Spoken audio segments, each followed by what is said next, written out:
මතක තියාගන්න දරුවනේ බඹසර සීලය කියලා කියන්නේ හරි ආනුභාව සම්පන්න සීලයක්. කෙනෙකුට පුළුවන් නම් තමන්ගේ ජීවිතේ උතුම් බ්‍රහ්මචාරී සීලය 4 පොයටවත් අඩු ගානේ ආරක්ෂා කරන්න.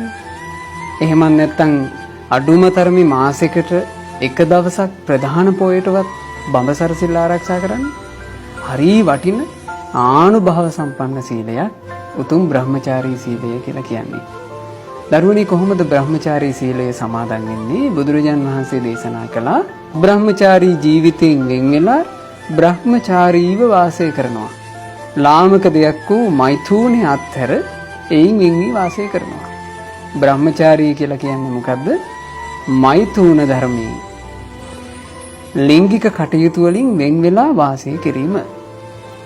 යම් ස්ත්‍රියක් හෝ යම් පුරුෂයෙක් හෝ උතුම් බඹසර සිල් සමාදන් වෙලා මෛථුන ධර්මයෙන් ලිංගික ක්‍රියාවලි වලින් වෙන් වෙලා වාසය කරනවා නම් එයා ඒ ආනුභාව සම්පන්න සීලය ආරක්ෂා කරන කෙනෙක්.